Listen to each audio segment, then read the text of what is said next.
and look forward to having the meeting. We are going to proceed through the regular agenda of our meeting. When we close the official meeting, we will be staying around, taking any questions and engaging in conversation with the residents that are here. So please let us get through the regular business, and we look forward to questions and conversations after the regular portion of our meeting. With that, I will, I'd also like to say officially welcome to our newest member of council, Councillor Ferran, who joins us tonight for his first meeting. And with that, I would like to invite Councillor Ferran to read the land acknowledgement for this evening. Merci, Madame. La municipalité de Nipisiguas reconnaît avec respect que nous sommes réunis sur les terres ancestrales des peuples Anishinaabe, sur les territoires traditionnels des Premières Nations Nipissing, Temagami et Doquis, désignés par le traité Robinson de Lyon. Nous honorons leur lien historique avec le territoire et nous valorisons leur contribution considérable au façonnement et au renforcement de nos communautés. We do this to reaffirm our commitment and responsibility towards reconciliation and improving our understanding of local indigenous peoples and their cultures. I will just ask that anybody in the audience tonight, if you have your cell phones with you, please put them on silent.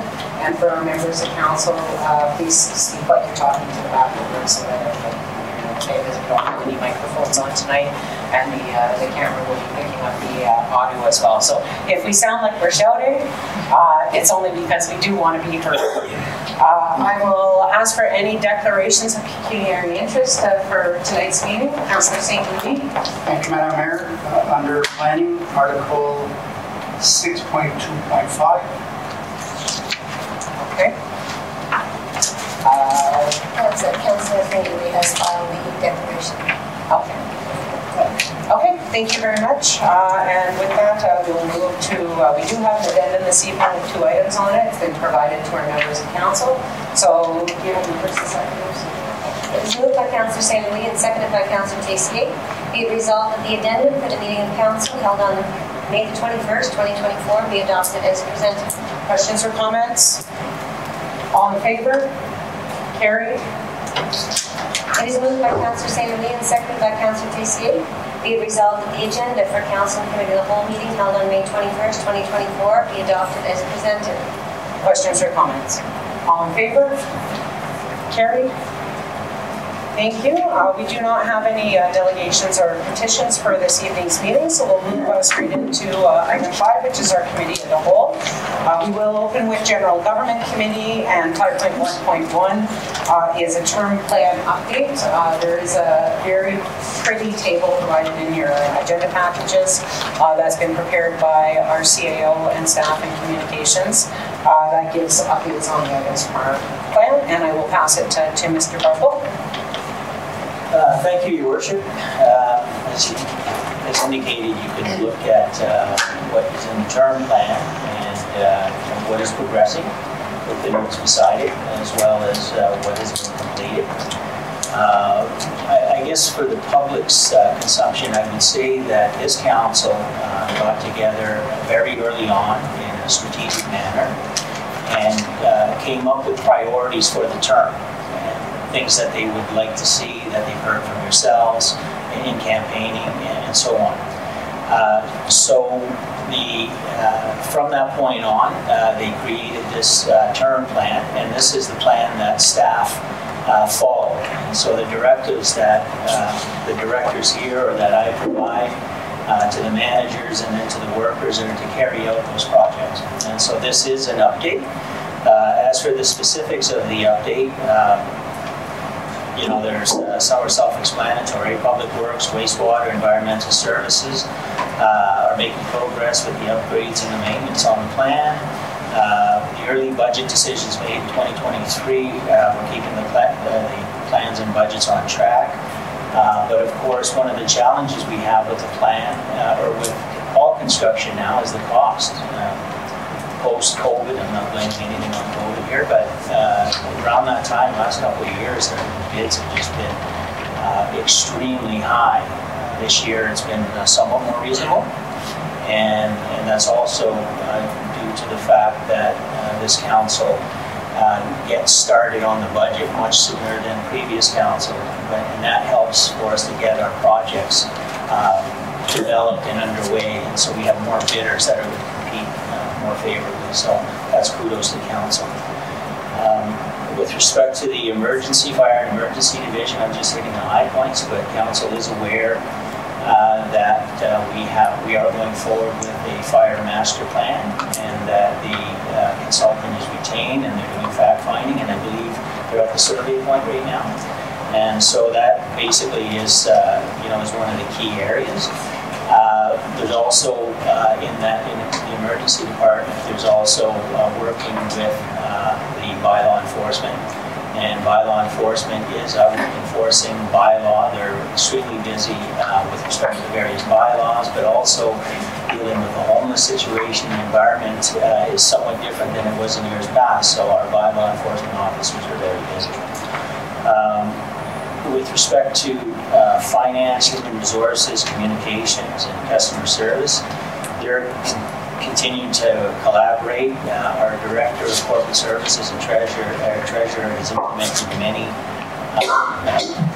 policies and bylaws. There's a heat relief extreme cold policy, the short-term rental policy, sorry about that, the reserve for surplus funds policy, health and safety, discretionary grants. So there's a bunch of stuff that's really boring. But that allows us, sorry, I think I just insulted any accountant in the room.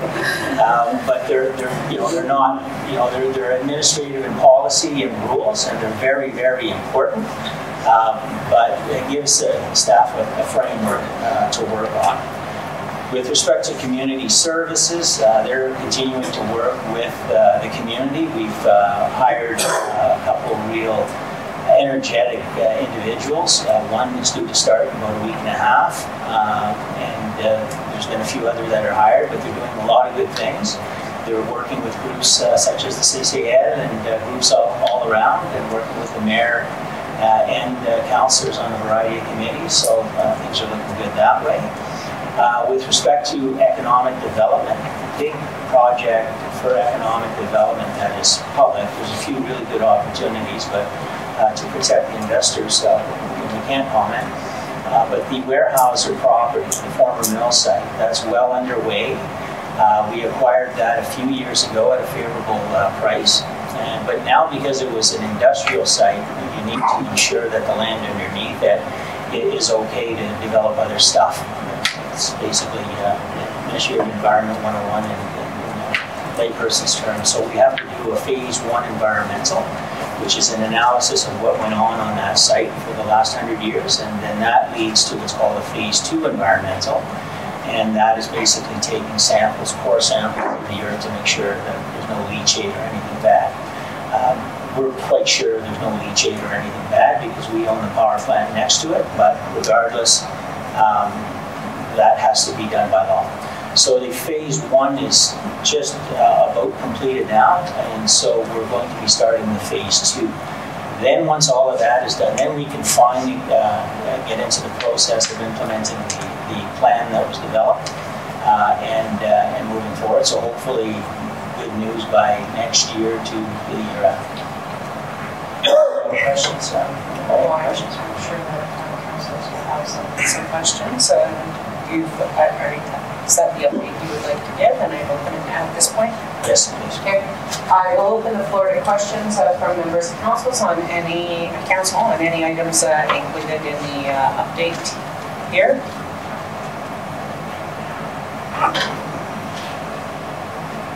Councilor Betty. Just sparking an item, sidewalk Highway 64 moving, public works to investigate. Thank you for your question. If I can pass that on to... Sorry, it's hard to hear from you. Really sidewalks talk to the back of the room, everybody. So, sidewalks on Highway 64 in Laving is on that term plan. What page is that on? I don't have it at 19. 19.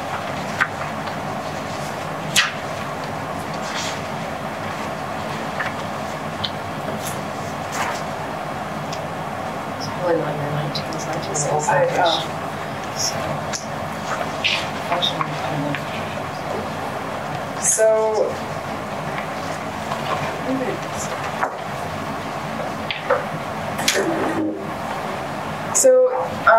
yeah, I'm not really sure where that item came from. I'm assuming it was a request of council, but we need some more information on what's being requested there. So I believe it might be dated a few years back, and I believe it was rectified, but I'll look at it. I'll get back to council. Other questions? Councillor Pavari? Madame Mayor, sur la page 18, water supply to Burner from Sturgeon was brought up to the ministry in May. Can you tell us any news on this? Yeah, we had a delegation with the parliamentary assistant for the Ministry of Infrastructure at the Good Roads Conference in May.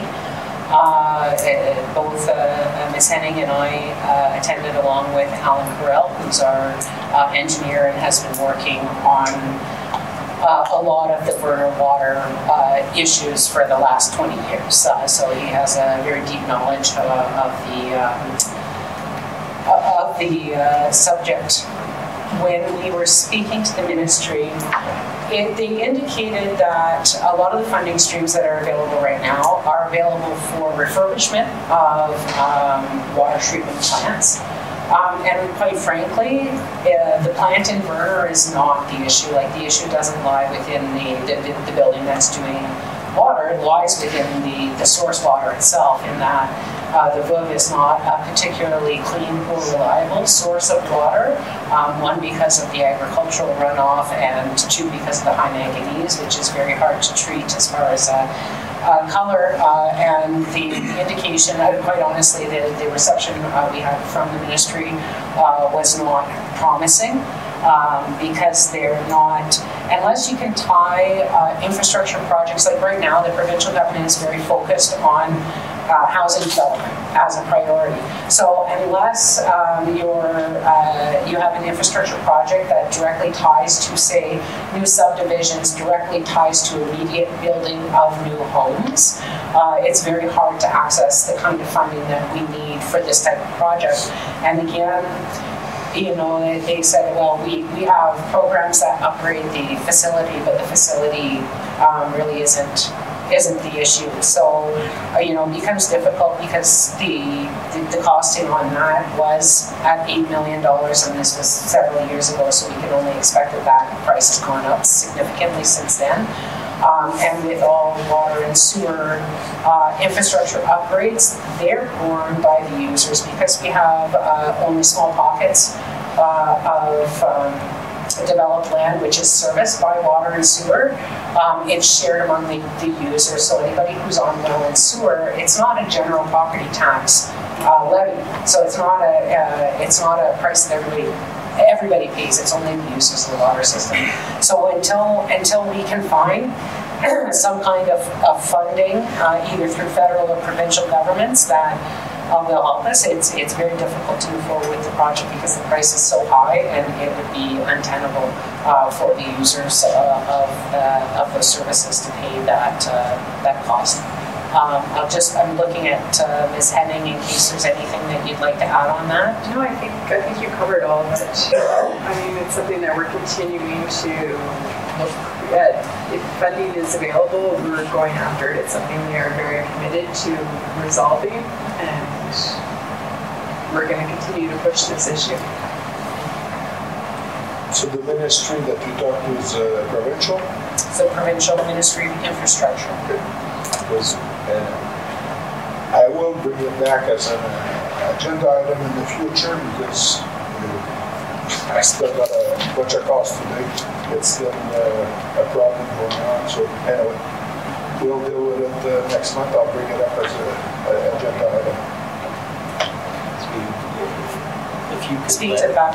Sorry, but if you can let the staff know the nature of the phone calls you're getting, it's really important that we get communicated. I don't know if did we receive any requests request for service calls for water and burn? I believe this week we did receive a few. Okay, yes, yeah, thanks. It's important so that we have one. But to that, most people won't bother calling anymore because they tell me, you know the problem. They're tired of complaining. So anyway, that's that. I'll bring it up in the future.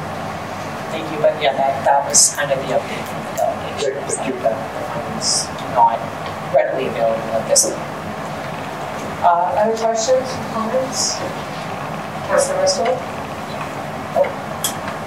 Mine was just a quick comment. I just wanted to say thanks for the update. I know we worked on this and put in enough time to put it together. And it's nice to see that it's a living document being brought back and see where it's moving forward, and where it's not, and how we can continue to support it. And it's tied to our budget process as well, and we're directing resources to get results on that plan we put together. So I know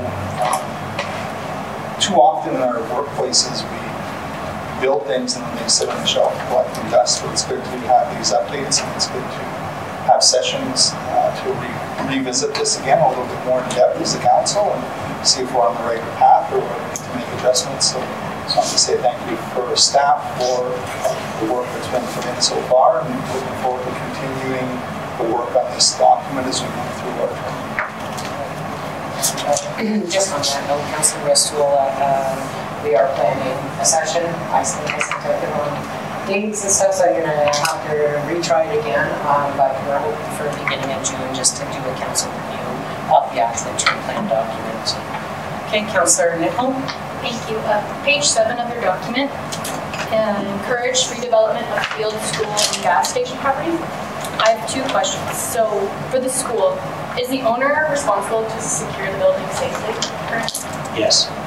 Is there a way we can enforce them to do so? I can tell you that it's an active file that has been brought back, I think, recently. Frank? Yes, we are addressing it. There is steps that can be taken to emergency services as well as building, building.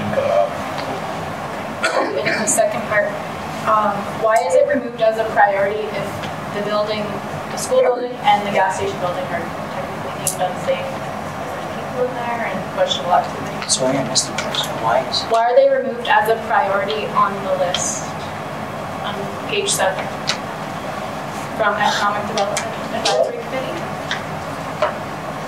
Right.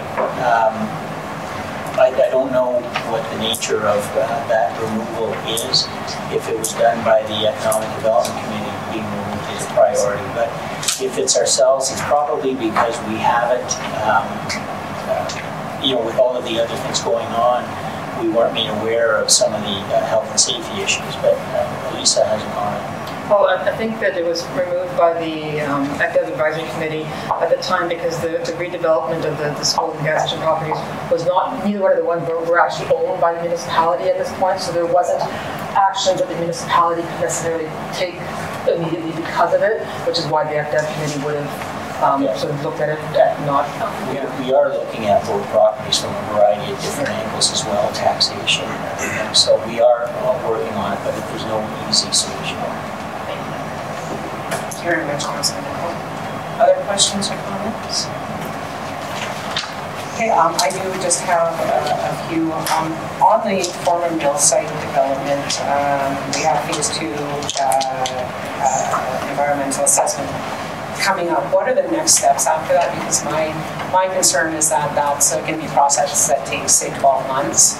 And I don't want us to not do anything until that's done and then start thinking about what the next step is. So, I don't know whether it's surveying of the property, whether the transfers have been done for the lands that are going to go to West Nipissing Power Gen, but I kind of want to get an idea of where we're going next so we can start planning for that step as the environmental assessment so we're not losing any time on the other end.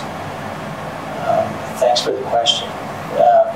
With respect to some of the concurrent activities, we can have a look at where it's at. But I can tell you, site like this is going to take a while, just like the railway lands in North Bay took quite a few years as well. What would happen theoretically is that on the phase 2, and they find stuff, then there's a remediation that needs to happen to make it right.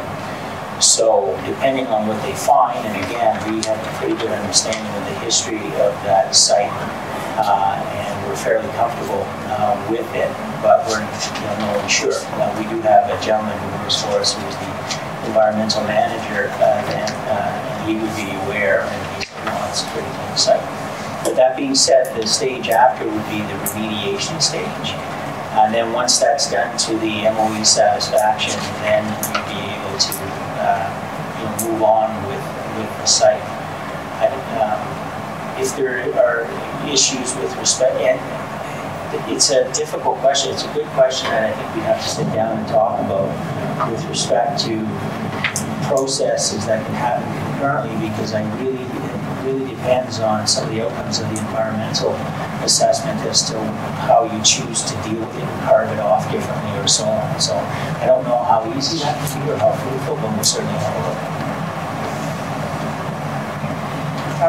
My next question is in regards to, I'm sorry, I don't have the page number, but the second page of the table, update on the, or supporting the agricultural sector.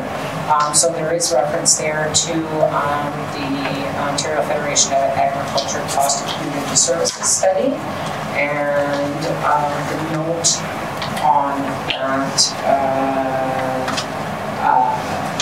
just says that it's on, or it says that the Economic Development Committee recommended that we proceeded with that, but in fact that was a resolution of council, and I'm just looking to get an update as to where that process is and when we might expect a final report back on OFA on that project. I would have to look into it as to where we are exactly. Unfortunately, the individual who is supposed to be here has not reviewed that a more detailed update from the side. We have an update on that on your next agenda, please? Sure, I can provide it as okay. Thank you. And then just one more question, and that's in regards to the advocate for better internet services for underserved rural areas, and I just wanted to get an update in regards to the Cogeco contract that was Ontario provincial government contract for Cogeco to provide internet services in a lot of our areas, and whether there is any kind of update on that matter as well. People recall that we both met with Cogeco and had a discussion about the plans, and that they were looking at surveying and providing some work in the area that they provided. They have no contact with us that I'm aware of, or to me in any event. So I have to look as to whether, where they are, because that one and only meeting we were attending was the one and only meeting in municipality. Okay, there's been more information. No, I did see some work along both sides, though, that were kind of utilities based. On the other side of 17 in Nice Forest. And so I'm not 100% unsure, let's look up my about that they're, I think they're doing some work. Thank you. Yeah, with that, any other questions from our members? Councilor Better? Thank you, Madam Mayor. I'm going to allow the second question. Did the phase 1 environmental come up with any possibilities? Do they expect to find any toxic chemicals, or are there some that they think might be found? Or is it just, going to be revealed in phase 2? I mean, did they come up historically? Oh, there could be this or that. Thank you for the question. Through you, Madam Mayor. Phase 1 is a paper exercise where they would look at historical facts as to what was used in the plant, what chemicals would have been used in the plant, what their storage was, whether, where PCBs were stored, so on and so forth. They would have a paper understanding of what, of the designation, and the mere fact that you would have had an industrial site like that, it's going to automatically trigger a phase 2. There's no ifs, ands, or buts about it. The ministry would play very safe with a 100-year-old mill site. So it wouldn't per se say that there's stuff there, Councillor Fenner, but they could provide enough of an indication that something may be there. But even if they didn't find anything like that, it would still probably trigger a phase 2. I can share that when Weyerhaeuser tore the building down, they also remediated down 3 feet before leaving. And so they took 3 feet of what's called contaminated soil, or potentially contaminated soil, and we retrofitted 3 feet of the entire site. And then, as indicated, just anecdotally, I've spoken to,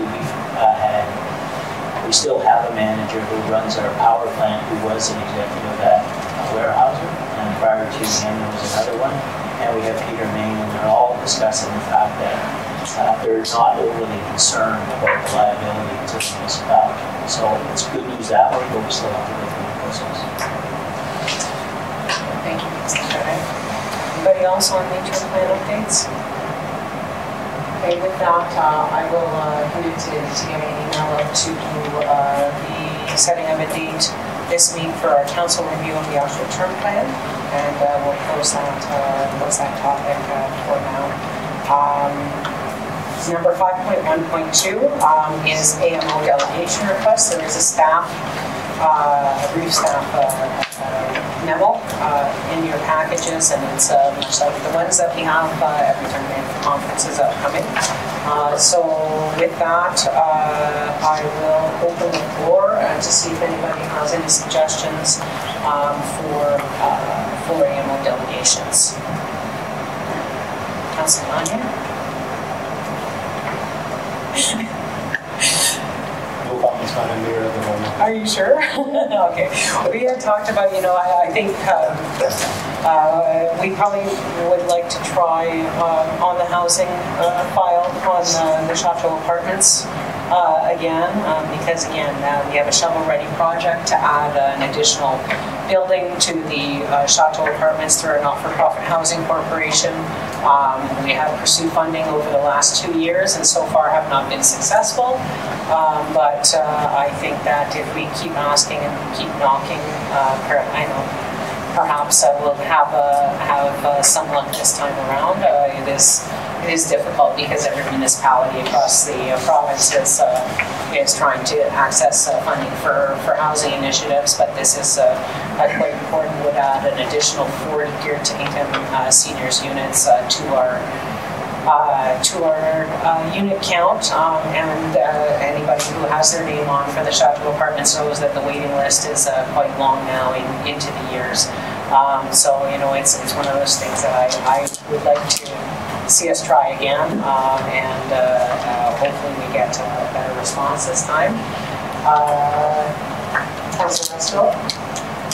Thank you, Madam Mayor. I'm along the same lines as that, and I apologize that I didn't bring my little notebook with me, but just talking about some of the recent housing funding that was made available within the province, and I know speaking at DSAB for the proposal that we put forward through Chateau for those units, that we had learned throughout Northern Ontario. There was only one project that was funded in Thunder Bay, and everything else was in Southern Ontario. I know through the chair there, Chair King, that there's some advocacy going on, but I think it would still probably be worthwhile to keep this on the radar there. Certainly there wasn't proportionate funding across the province in their latest round. So if we can bring that forward, I can get the specific info and get it to staff for the funding that's there. But if we can look at other opportunities for funding, we know the issue is a big one in our community, and it's across the province as well. But we're working here in West Nipissing. We want to try to see what we can do to get more units available. We've heard, and I don't want to soapbox too long, but we've heard with an aging population, there's challenges with finding affordable housing with young families. And I know sitting at the hospital board as well, we've had opportunities to bring people to the community in those professional health services. On more than one occasion, we've had people change their mind because they couldn't find affordable housing in the community or housing in some cases. So I think that's really a good issue for sure to bring forward. I'm not sure, I know staff is working hard behind the scenes with respect to the Champlain Bridge, if that's, we need another squeaky wheel shot there, or if staff feel that we're moving forward with it, then that's okay as well. And then we heard about water, and I don't know, like you mentioned, Madam Mayor, there's not a lot of opportunity there. I don't know if it's worth putting that forward, but something to consider. Again, maybe looking to staff just to get their feel of the administrative landscape where the province is at. Those are a couple of things I was thinking about. Thank you. I'll let Mr. Huffington respond. Thank you, Your Worship. Question. So, as to whether you should be going back to a ministry or not, even on the mayor's point with housing, I think it's important that you continue to be your own medical advice. But more importantly, with respect to MTO, I think that your strategy, Madam Mayor, with respect to how it was handled at the delegations last meeting that you'll speak to, are important, and I think we need to maybe get additional support from municipalities or what have you. Perhaps I know you've spoken to some municipalities, and perhaps you can speak to that. But I think it's getting to a point now where it's got to get done, and it's an important Trans-Canada highway. So if it starts to fail, then what is Northern Ontario going to do? Well, we have other little bridges we can go around, but not kind of slow the entire economy of the north, at least. So anyway, yeah, definitely, Councillor, that would be a squeakier wheel on that. Thank you, Mr. Barbeau. I was going to cover just an update on the Champlain Bridge and some of the advocacy efforts with Ministry of Transportation during my mayor's report at the end of the meeting. So I think I'll save it for that because there's some other pieces I'd like to discuss there. But I think, again, we keep going back, and I don't want to overwhelm staff with too many delegation requests. But sorry, I'll just go back to Councillor Westphal for a second. Are you able to provide for staff just the information from that application through DSAP so we actually have the numbers that we're looking for to find out whether we can base the ask off of kind of official funding application that is made? Awesome, thank you very much. And then the only other, I'll check with any other members of council before I put my final 2 cents in. Okay, one of the topics that came up in a recent conference is in regards to the forestry sector as well. So some people will be aware that last year Espanola shut down its processing of chips or wood waste from sawmills. And just recently, 6 weeks ago or so, is it Downtar in Temiskaming did the same. So that has left our local primary mill operators such as Goulard Lumber in West Nipissing, as well as LaHaye and Chartrand and French River without any close local market for their wood chip or waste product. And it's a big deal in a couple of ways. It is a small revenue stream, but still a revenue stream for these businesses that are very important for the forestry sector. But it's also what do you do with the waste? And so there are some issues that kind of have an impact beyond just for West Nipissing, but beyond West Nipissing. And at a recent conference, I was talking to our colleagues from French River, and we've actually had a discussion whether it would be useful to do a cooperative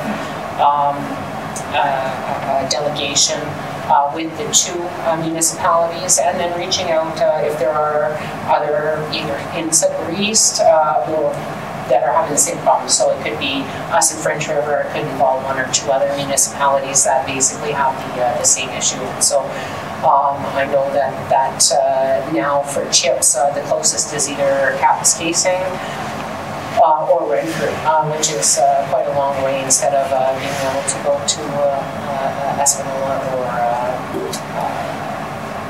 Timiskaming. So I would recommend if you think there's value in reaching out to the folks at French River, and I know that Mayor Pajot would be open to a cooperative delegation on that subject as well. Okay. So that's 3 recommendations: transportation, housing, and forestry. Anything else before we close? I'd just like to get confirmation from our members of council that an informal direction for staff to prepare those delegation requests for you. Thank you. Good. Okay. Now we move on to 5.2, which is our Public Works Committee. For that, I will pass it to Chair of Public Works, Councillor Gagne. Thank you, Madam Mayor. So first item is 5.2.1, which is in regards to the vac truck rental. Ms. Henning has shared with us the necessary documented information. So I'll pass it on to Ms. Henning if she has anything to add in regard to the document we received, and I'll open it up for questions after. So, New Chair, what we're asking here is Council gave support for purchasing of a sweeper vac truck this year. In looking at these truck options, it's been brought to our attention that there are some leasing options of a truck that would be a backer truck only. Currently, we spend almost $100,000 a year hiring contractors for backer truck services. So leasing for 6 months would have a benefit of a lot of that work could be done in-house. It wouldn't remove all of that cost, but a lot of this stuff that we hire contractors for, we can probably be doing in-house if we were to lease a backer truck. The other benefits of a lease are we wouldn't have a piece of equipment that is sitting idle for 6 months of the year. Right now we don't use this equipment in the winter, so we could be paying just for what we're using. And as we've seen the past few years, maintenance costs have absolutely skyrocketed, and so a lease would have the benefit of removing those maintenance costs. So we're looking for council's permission to go forward with a lease instead of a purchase. Thank you, Ms. Henning. So I'll open her for questions. Mr. Pellegrin. Thank you, Mr. Goin. Just one question. Do you know if there's other contractors in town that do have a vac truck, just in case we're done our lease, we can go and just get one for the day? Or yes, yeah, there are contractors that still have them that we would still be reliant on. Like, this wouldn't completely remove our need for contractors, but it would give us a lot more options, because often the contractors, either their truck is down or they're busy with other jobs. There aren't a lot of them in West Nipissing. So, but yes, we would still use contractors when needed for that work, especially outside of that 6 month window. Do you know, I believe there should be at least a couple or maybe 3 of them that have those trucks? I think there was 3. I believe there might only be 2 currently. At least, yes. At least there's not just one. Okay, thank you. Thank you. Any other questions? Through you, Mr. Chair, just from maybe this is a J or a question. We budgeted for purchase. We're now thinking of pivoting to leasing this. Does that stay? Do the funds that we have applied for this particular purchase stay within a dedicated reserve for future year leasing costs, or is it something that doesn't work that way? And the second question might be for Jay and Liz, just in terms of staffing and operations of this truck and hours and that type of stuff. Are we okay? I don't know if there's any special licensing needed to operate this one. Do you want to answer first? Or do you want me to answer? But generally, but yeah, if I may, through you, then the budget is in this year. What I'm going to look at doing it initially actually is because we do expect some savings in contractor, is we're sort of trading contracted services for leasing and keep it within the operating, which means that amount that was set aside for the capital does stay in that dedicated reserve for future capital equipment replacement. Yeah, and great question about the staffing.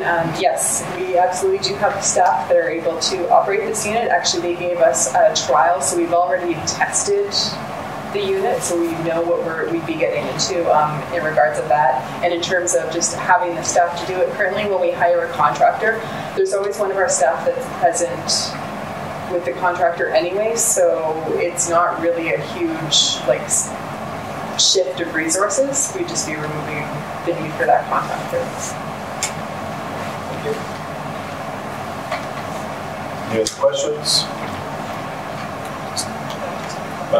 So then with the difference between operational and the capital expenses, so then when we do budget next year, the 14,500 per month would show in operational, and that 500 is there for a bunch of the other stuff that we already need.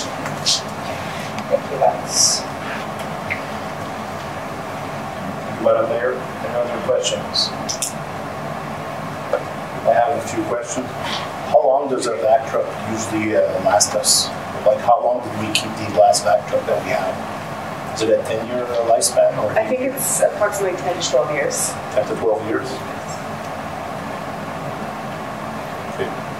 So I guess because you're recommending the leases, we're technically going to be saving money in the long run instead of actually buying our own vac trucks.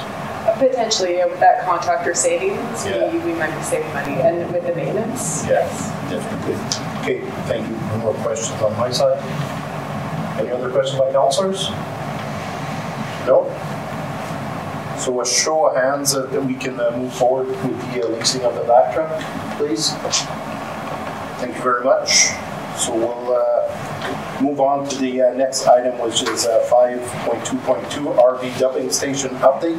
So I'll pass it on to Ms. Henning for an update on that file, please. Okay, so this update is, we don't have a huge update from when we last spoke about the RV dumping station. It is on the 2025 capital to go ahead, and our public works crews are going to be working this summer to make sure that the water and sewer is prepared and ready to go at that site, because that work was all planned to be done in-house, so that next year we can hit the ground running with setting that unit up and having it ready to go. Perfect, thank you. So I'll open up for questions by councilors. Any questions? Mr. Farah? Thank you. Quick question for you, Pastor Gagné, if I may. And I apologize maybe if that's been answered before in previous meeting, but do we know what the cost, the user fee will be? And will it also apply to water, or will the user fee only apply to the sewage dump?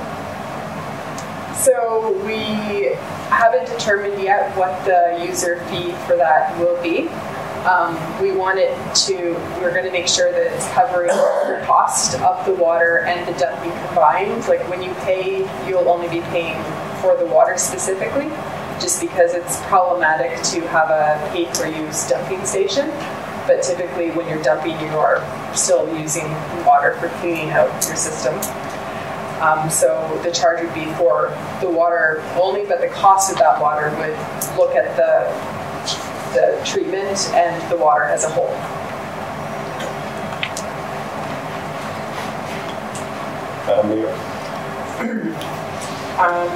What do we have an estimated unit cost? I see the project cost for $50,000, but for the actual unit that does the measuring, like, is it going to be a per gallon? Is it going to be a pay per use? Is it? I'm trying to get an idea first on the cost of the unit and what kind of unit it is, what it measures, and how that's determined. Okay, so through you, Chair, the cost of the unit, the $50,000, that would be the system, and then the charges for the water, I believe it would be something similar to like buying gas. Like it would be like $1 per liter charge. Hold on, don't like cost per liter. Because, again, just because we still see people coming with the big kind of totes. I saw somebody at Corsol this week with a pickup truck and the big totes of water. And, you know, it is concerning to residents that are paying on the system. Currently at Corsol, the water that's there is not, we've got a sign there saying that it's not potable water. We have the potable water line turned off there, and the line that's there is the line that's for cleaning out tanks. Flushing. So I hope people aren't filling water containers with it. Okay, got the sign. Yeah. Okay. That was my question. Thank you, Mr. Chair. Any other questions? Councilor Russell? Through you, it's just a really quick question. So the plan is going to be to continue with that modified station and water availability for the rest of this year, with an aim of having next year ready the new site near the public works. Yes, that's correct. Thank you, Councilor Russell. Any other questions?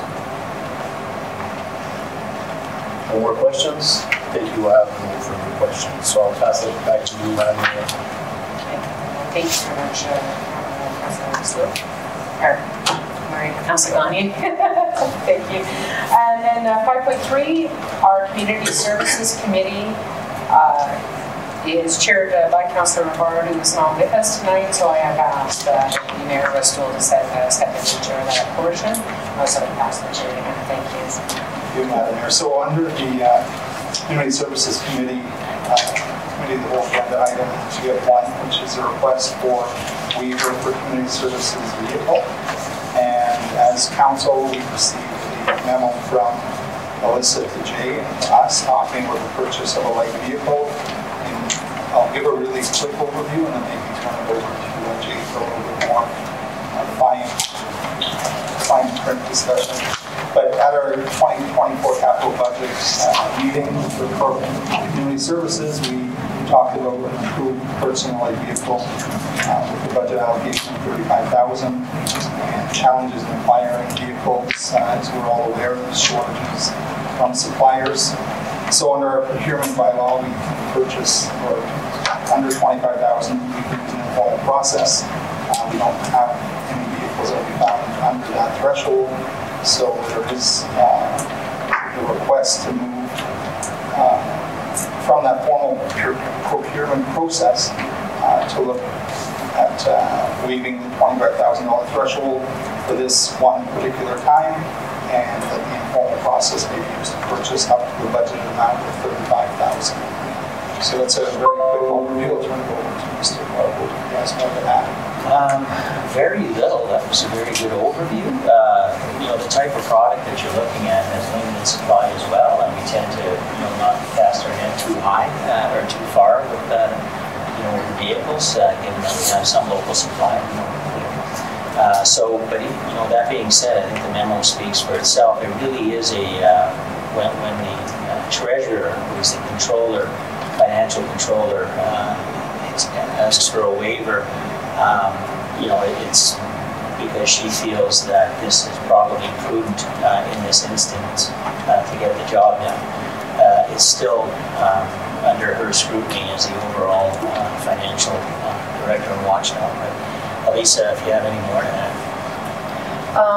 No, actually, you both did a fabulous job. Other than say the pricing that they found, they always were looking at, when they set the budget, a used vehicle, and the pricing that they're finding is in that $27,000 to $29,000, so it's just above the threshold, which is why we've come looking for that waiver. I'll open the floor. Any questions from members of council?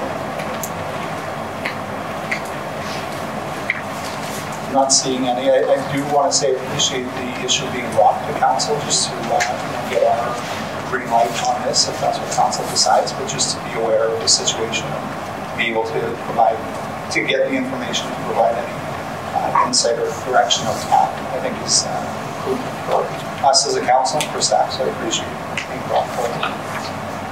So I guess it's a straw poll if we're okay with that, and then this will come back formally, or do we need to bring it back formally? We'll bring it back as a resolution, yes. For the next meeting. Yeah. And there's just excitement over this issue. But, no, so that's great. Show of hands for those who are okay for this 1 instance. Okay, we will bring that back for resolution. And I hope that the Councillor Rebar Justice taking over his portfolio. Thank you very much, Councillor Crystal. You did an excellent job. I will be sure to tell Councillor Millard his job's on the line. Thank you very much. With that, we are completing our committee of the whole. That's usually where we have kind of a more fulsome discussion, as you see, about issues, and we'll move on to the regular portion of our meeting. And Madam Clerk, I'll take a resolution for the consent agenda, please. It is moved by Councillor Ferrand and seconded by Councillor St-Louis. Be it resolved that the consent agenda for the Council and Committee of the whole meeting held on May the 21st, 2024 be approved as presented. Questions or comments? All in favor? Carried. And next we'll move to 6.2, which is planning. We have 1, 2, 3, 4, 5 planning files in front of us, 5, 6. So 5 planning files in front of us today. It is moved by Councillor St-Louis and seconded by Councillor Ferrand.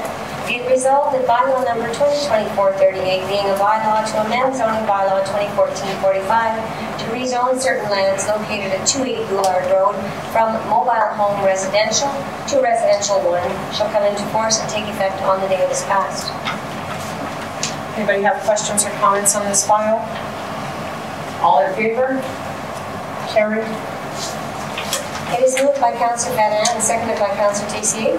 Be it resolved that bylaw number 2024-39, being a bylaw to amend zoning bylaw 2014-45 to rezone certain lands located on Canal Road from rural RU to residential 2, shall come into force and take effect on the day it is passed. Okay. Questions, comments? All in favor? Carried. It is moved by Councillor Gagne and seconded by Councillor Pellerin. Be it resolved that bylaw number 2024-40, being a bylaw to amend zoning bylaw 2014-45 to rezone certain lands located at 1011 Stewart Road from agriculture 1 to RU rural, shall come into force and take effect on the day it is passed. Questions or comments? All in favor? Carried.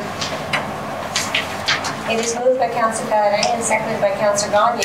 Be it resolved that bylaw number 2024-41, being a bylaw to amend zoning bylaw 2014-45 to rezone certain lands located at 24 Lacage Road from agriculture 2 to agriculture 1, shall come into force and take effect on the day it is passed. Okay. Questions or comments? Councillor Pellerin? Thank you, Madam Mayor. I have a few questions on this one. I see my name was on that resolution in 221. Can you give a quick update on that file, Melanie? Thank you. Through you, Madam Chair. This was a file that was a piece of land that was severed a couple of years ago. At the time it was severed, it was intended as a cash cropping situation, and was subsequently purchased by a different owner who has, it's about 100 acres. He has recently undertaken the construction of a barn, and it has livestock in it, and he is seeking to live on the property as well. Yeah, that's fine. I'm just thinking back, we were really strict on not going from Ag 1 to Ag 1. Ag 2 prevents you from building a house. That's correct. So now we're reversing course, going back to A1. That is correct, through you, Madam Chair. The provincial policy statements are in place to ensure that lands remain in agriculture. The use of the property is in agriculture and is intended to remain in agriculture, and a dwelling is an accessory use to a principal agricultural. The ministry there was consultation with the ministry on this prior to making the decision, and the committee was satisfied that the proposal met the intent of the provincial policy statements with regard to agricultural lands. Was this run to the agricultural committee? Yes, it was. I attended the meeting of the agriculture fine with that? and they recommended the approval of it. Okay. To resolve this, do you have to do an amendment to the official plan? No. No? Okay, just curious. Okay, thank you. Okay, other questions or comments? Okay, all in favor? Carried. It's moved by Councillor Gagne and seconded by Councillor Penner. Be it resolved that bylaw number 2024-42 being a deeming bylaw to designate Lot 2 Registered Plan 36M567 not to be a lot within a registered plan of subdivision shall come into force and take effect on the day it is passed. Okay, questions or comments? Okay, all in favor? Carried. Okay, on that, planning very quickly. Thank you very much, everybody. And we now move on to 6.3 new business. We have 2 resolutions here. It is moved by Councillor Penner and seconded by Councillor Gagne. Whereas tenders for the King Street rehabilitation were opened on April 17, 2024 by the Director of Infrastructure and the Municipal Clerk, and whereas 4 tenders were received, and whereas Council concurs with the recommendation received, be it resolved that the award for the King Street rehabilitation be awarded to Deep Construction in the amount of $2,776,400.55, being the tender meeting all specifications. Okay, there is a memo provided in your packages in regards to this file, so I didn't take any questions or comments on this. Councilor Pellerin? Mayor, I know that it was awarded. It wasn't awarded to the lowest bidder because, but I guess Ms. Ennings wrote in the report. Yes. Then I see just Lebel Brothers, who does most of the contracts in town. My question is,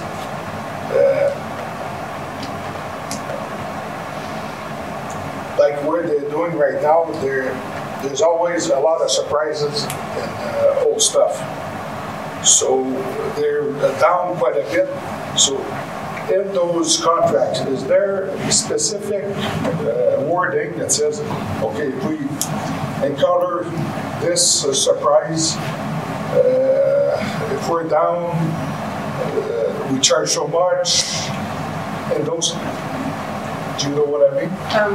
Yes, in the contracts there is prices for hourly rates and extra equipment, which is what wasn't included in the lowest bid, which is why we're going with the second bid. So that is to manage those situations when we get surprises that were unexpected.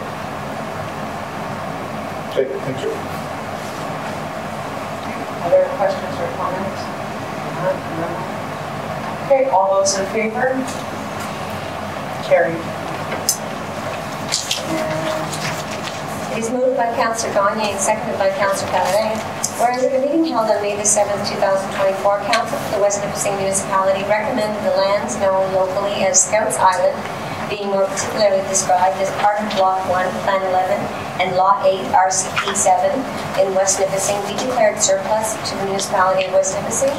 Therefore, property known as Scouts Island in the town of Sturgeon Falls, being PIN number 490790487, being part of Block 1, Plan 11, and Lot 8 on Registrar's Compiled Plan number 7 in the West Nipissing is hereby declared surplus, and be it further resolved that staff be authorized to proceed with obtaining an opinion of value of the property.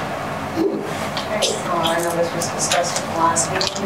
Does any member of council have any questions or comments on this resolution? Councillor Tessier? Thank you, Madam Mayor, through you. What's the difference between an opinion of value and an appraisal? Through you, Madam Mayor, an opinion of value is a little bit less formal than an official appraisal. an official appraisal is done by a legal appraiser, and it's done for a variety of different purposes. An opinion of value is what we used to do mostly with local real estate agents who were qualified in providing these opinions. And they provide a document with comparables and so on and so forth. And so that is basically the difference in the complexity or the attention paid. And the price would be Less. so it's less to get. Other questions or comments? Councilor Pellerin? I didn't get all this. An opinion of value would bring a lesser amount? No, it costs less to get an opinion of value than it costs to receive a full appraisal of the property. It's a less formal process. It's a less formal process and it's less detailed, but it has a lesser cost to the municipality in undertaking it. Do we usually do this? It really depends on the complexity of the property at hand. But I would say in my tenure, I would say probably 70 to 80% of it is opinion of value. And more for the complex issues such as the trailer park last year or something that has a lot of risk to it, we, for legal reasons, would use an appraiser. So the trailer park last year was an opinion? No, it was an appraisal. Appraisal. Yeah, it was a legal appraisal. What would be the difference in the cost? 10%.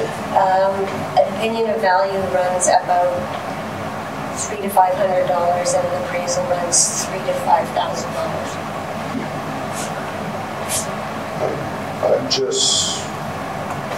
I wasn't aware of this, but to me, I would go for an appraisal. Everybody that sells a house usually gets an appraisal.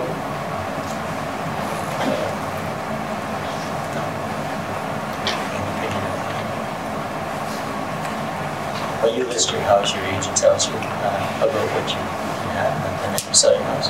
Yeah. Appraisal. That, yeah, but you can get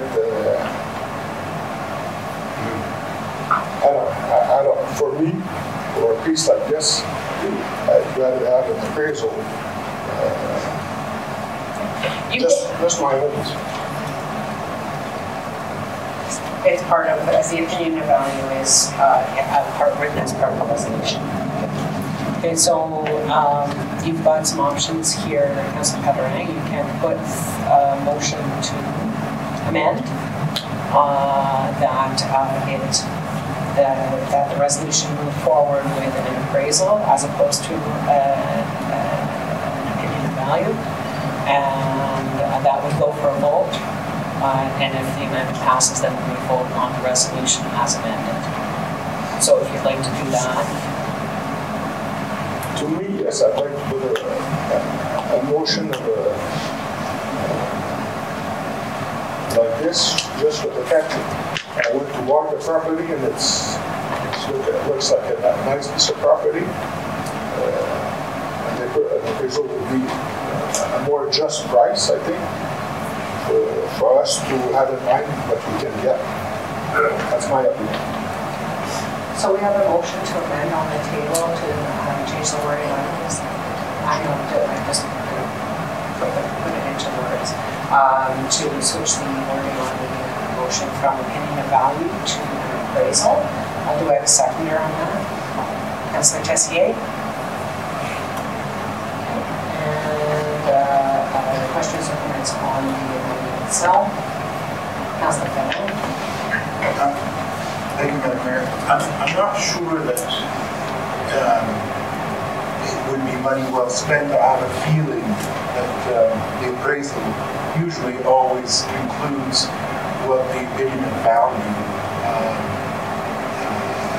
stated. I think it's just that the appraisal involves much more work. for the appraisal. I don't know, maybe Ms. Water has an opinion on this. Do we think it really makes a difference? Well, through you, I'm not an expert on this, but as I indicated, I think that there is a difference between who provides an opinion of value and who can't provide a legal appraisal, and there's different qualifications. But that being said, there's a resolution that says an opinion of staff believes an opinion of value should be sufficient.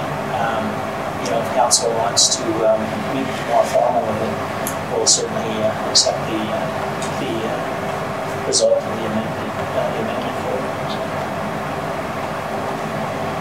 Other questions or comments just on the amendment itself?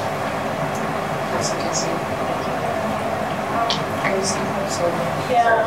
Are the costs incurred by the purchaser of the policy?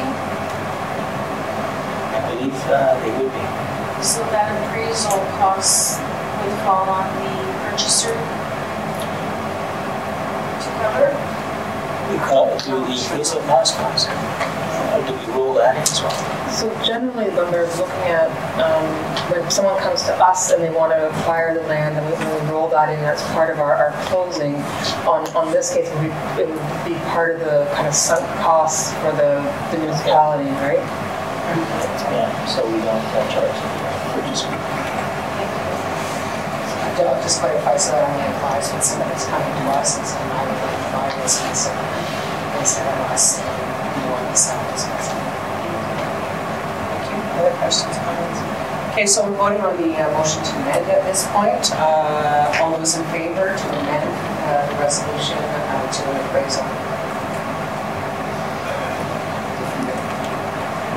We're back to a discussion of the original resolution. Anybody have any further questions or comments on declaring Scouts Island as surplus? No questions or comments? All those in favor? Carried. Okay, and the last item on our regular agenda, second Mayor's report, is council committee reassignments. I'll just speak to that briefly. Of course, with the addition, welcome Elizabeth, our new member. I thought, sorry, there's one more. 8.1, we do have one additional planning file for resolution of the plans. It is moved by Councillor Paladin and seconded by Councillor Gagne. Be resolved that bylaw number 2024-43 being a bylaw to amend zoning bylaw 2014-45 to rezone certain lands located at 432 Prangs Lane from shoreline residential SR to tourist commercial C32 shall come into force and take effect on the day it is passed. The planning file for that was provided as part of the addendum. Any questions or comments on that file? Okay, all in favor? Carried. And then we have a resolution for council committee assignments. It is moved by Councillor Gagne and seconded by Councillor Paladin. Whereas at the meeting on May 15, 2024, Council enacted bylaw 2024-36 appointing Georges Perrin as councillor for Ward 8. And whereas Council deems it necessary to update the committee assignments for the remainder of the 2022-2026 council term, be it resolved that Councillor Georges Perrin be assigned to the following committees for the remainder of the council term: Economic Development Committee, the Chateau Board, the Not-for-Profit Housing Board, and the Doctor Recruitment Committee. And be it further resolved that the following committee reassignments also take effect immediately: Kathleen Thorne-Larchon be reassigned to the Agriculture Advisory Committee, and Chris Rivard be assigned to the Cemetery Board. Just like to have that Chris Rivard is being removed. So.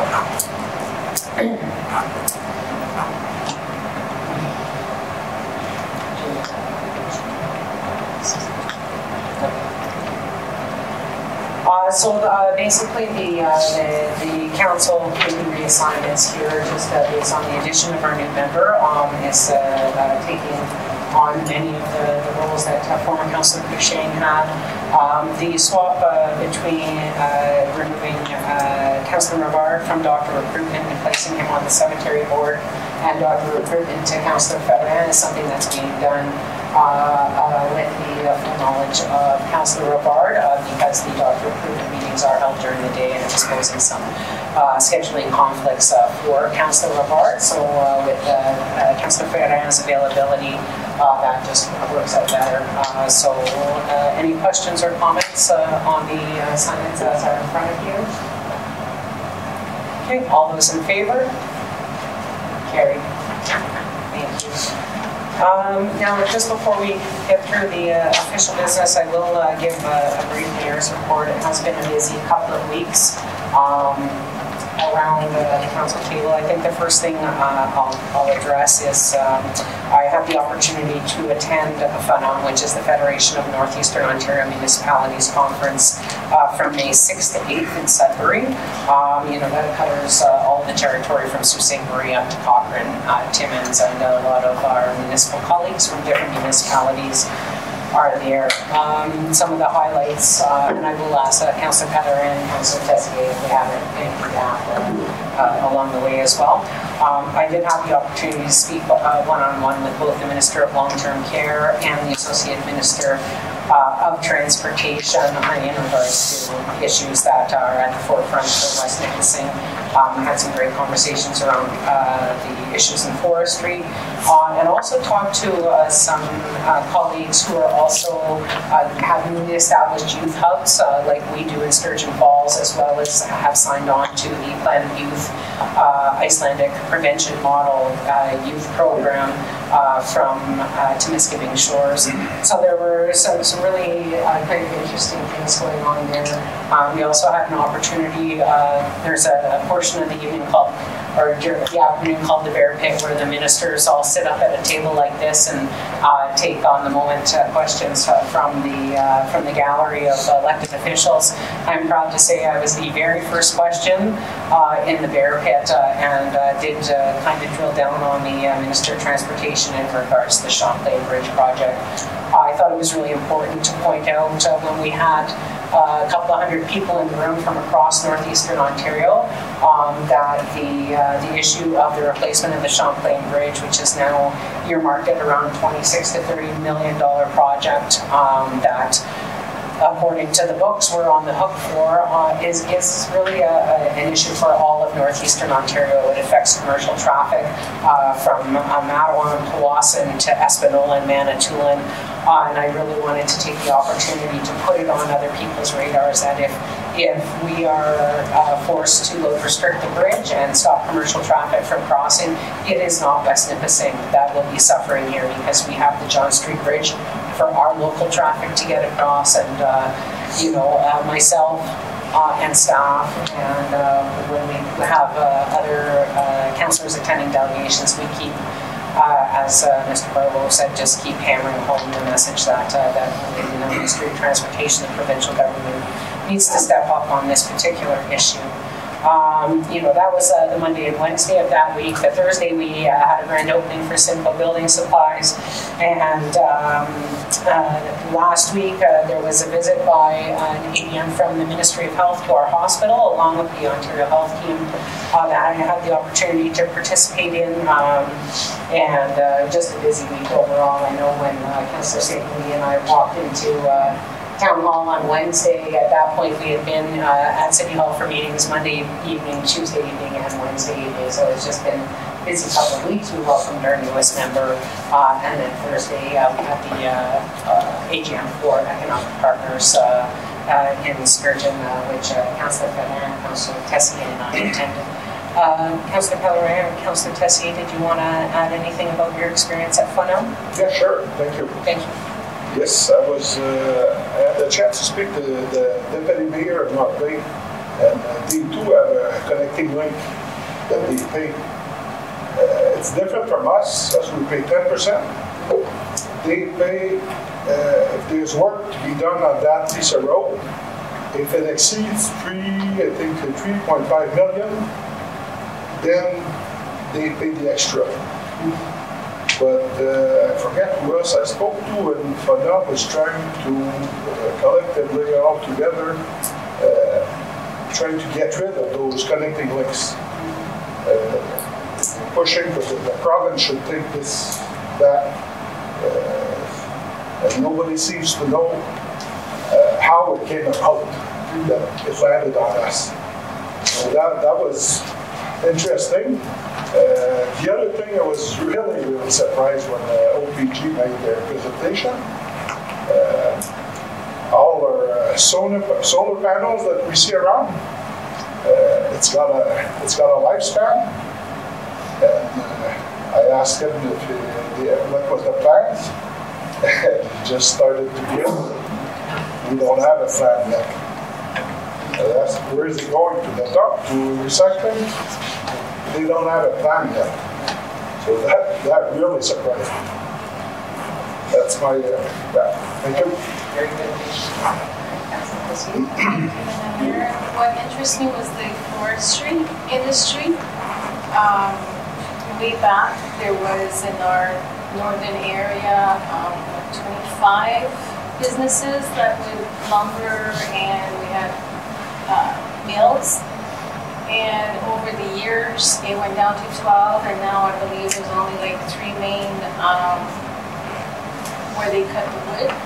So our firefighters are really, our forestry is so, let's say, packed, as opposed to in the past you cut wood so it would clear and keep it less dry, more clean. So firefighters right now are based because of the dryness and everything in the woods. That I was kind of surprised by that.